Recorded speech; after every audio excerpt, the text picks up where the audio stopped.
Donc, comme vous avez suivi, le Caire, Manama salue l'accueil par l'Arabie Saoudite de sommet entre le CCG, l'Égypte et la Jordanie, l'Irak et l'USA. Donc, ce sont parmi les messages qui ont été lancés aujourd'hui à travers ce sommet tripartite.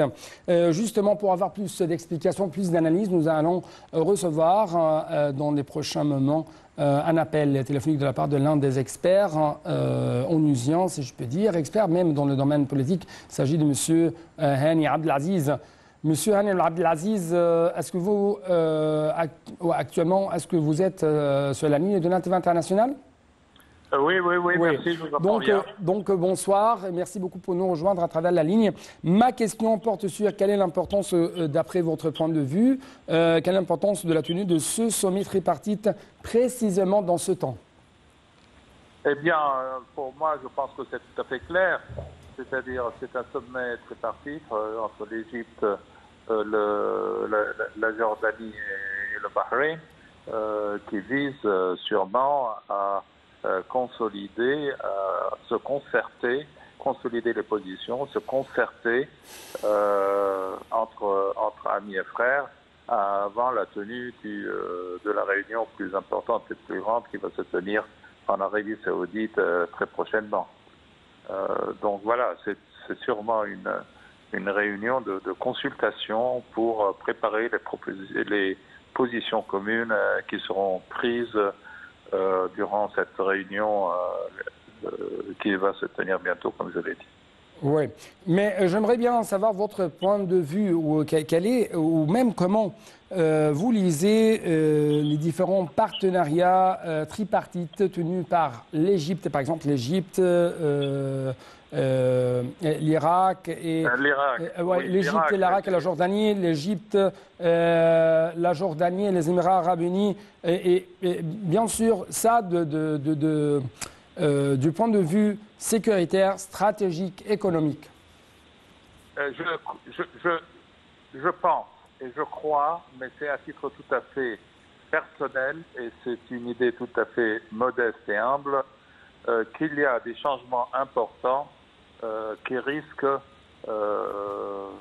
d'arriver à la suite de cette réunion importante, je dis celle de l'Arabie Saoudite.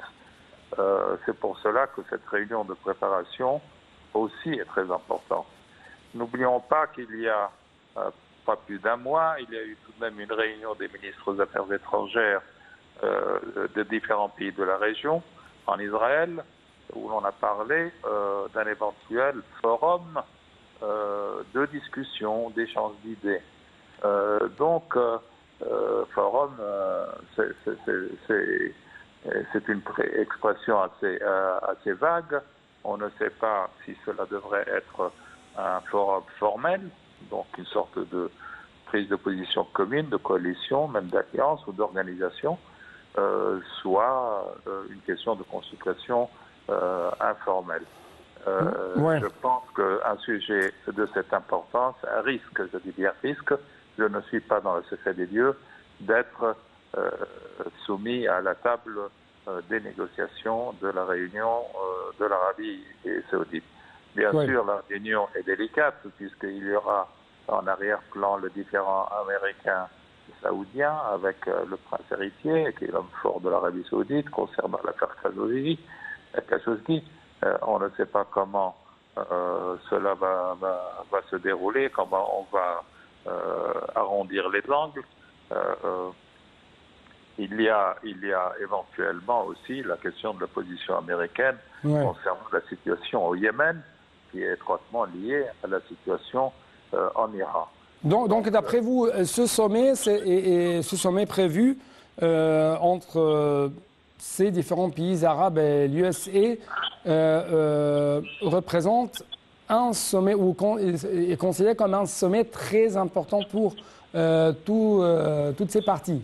Parce qu'il y aura extrêmement important aussi sur un autre domaine, celui de la contribution de l'augmentation du débit pétrolier saoudien pour limiter l'inflation aux États-Unis et dans le monde. Je pense que ça sera une des demandes essentielles.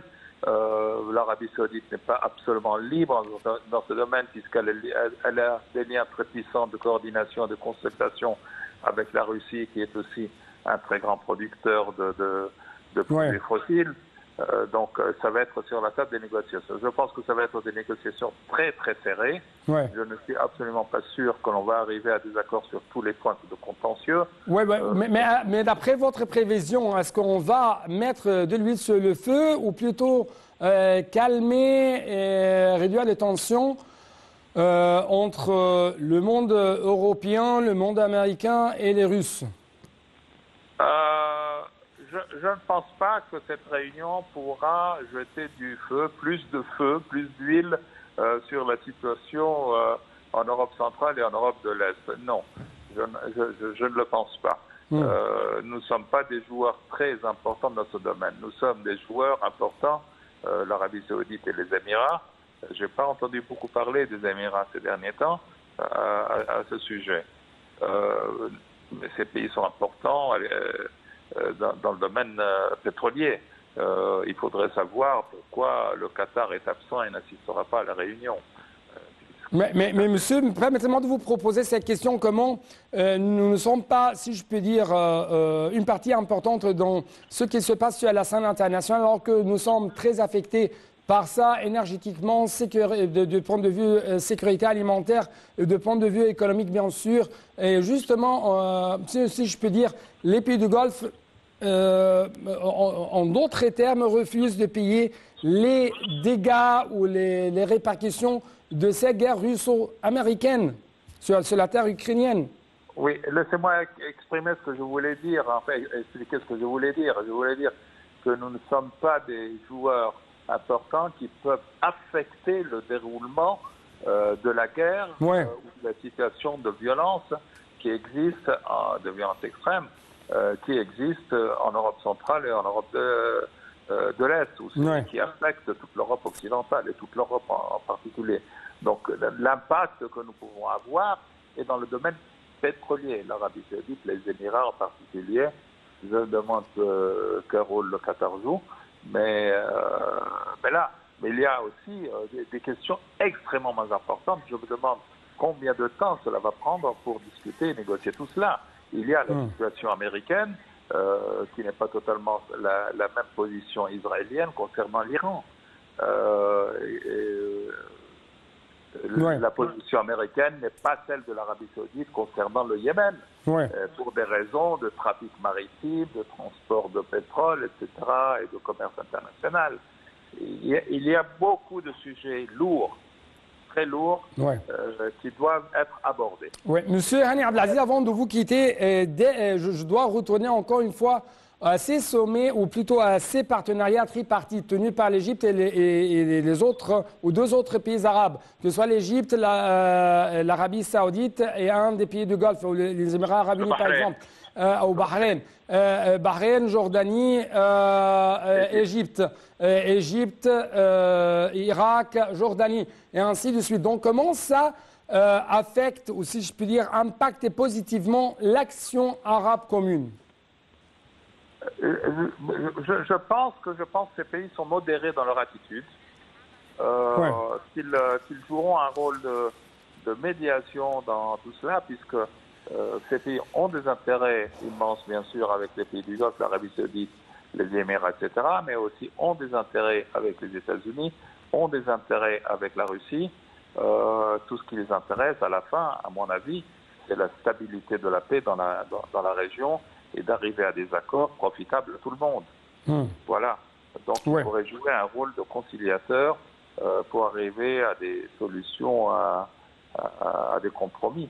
Monsieur Hani Abdelaziz, merci beaucoup pour de tels éclaircissements de votre part, de telles révélations de votre point de vue en ce qui concerne ces évolutions qui se sont survenues sur le plan régional, arabe bien sûr. Cette fois-ci, chers téléspectateurs, nous devons passer à un autre sujet qui touche la région africaine, du point de vue stratégique, du point de vue sécuritaire, économique, du point de vue commercial.